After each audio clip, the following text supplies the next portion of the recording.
السلام علیکم رحمۃ اللہ وبرکاتہ۔ میں آپ کا اپنا پیارا دوست اسرائیل خان پھر سے حاضر ہوا ہوں the real history RH channel لے کر سلطان صلاح الدین ایوبی کی داستان۔ یہ آپ کا اپنا چینل ہے، اسے لائک، سبسکرائب، کمنٹ، شیئر ضرور کریے گا۔ آج کے کردار میں حدید، دو لڑکیاں، ڈاکو اور وہ عالم جو عیسائی مسلمان بن کر کے مسلمانوں کو غلط درس دیا کرتا تھا، گمراہ کیا کرتا تھا۔ حدید نے انہیں للکارا، لڑکی کو نہیں لے جا سکو گے۔ ایک ڈاکو نے لڑکی کو دبوچے رکھا اور دوسرا حدید سے لڑنے لگا۔ لڑکی کے پاس اب تلوار نہیں تھی۔ دوسرے ڈاکو نے لڑکی کو چھوڑ دیا اور وہ حدید پر ٹوٹ پڑا۔ حدید نے لڑکی کو پکار کر کہا، تم گھوڑے پر بیٹھو اور شوبک کی طرف نکل جاؤ، میں ان دونوں کو تمہارے پیچھے نہیں آنے دوں گا۔ مگر لڑکی وہیں کھڑی رہی۔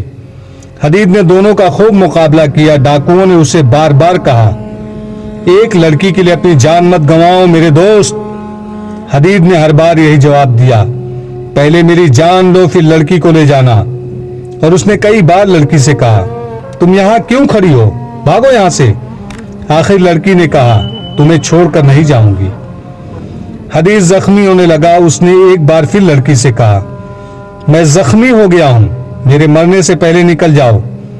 ایک ڈاکو لڑکی کی طرف گھوما۔ حدید کو موقع مل گیا۔ اس نے برچھی اس کے پہلو میں اتار دی، لیکن اس وقت دوسرے ڈاکو کی تلوار اس کے کندھے پر لگی۔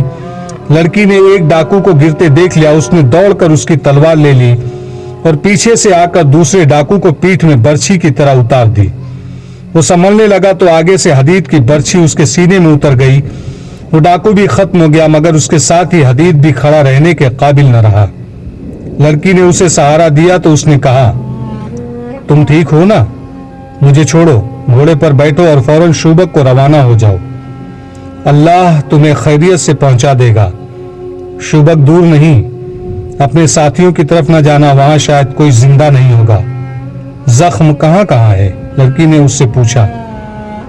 مجھے مرنے دو لڑکی، حدید نے کہا، تم نکل جاؤ، خدا کے لیے میرا فرض تم خود ہی پورا کر دو، کہیں ایسا نہ ہو کہ کوئی اور قزاق ادھر آ نکلے۔ لڑکی کی غلط فہمی اور شکوک رفع ہو چکے تھے۔ وہ سمجھ گئی تھی کہ اس شخص نے اس کی خاطر جان خطرے میں ڈالی ہے۔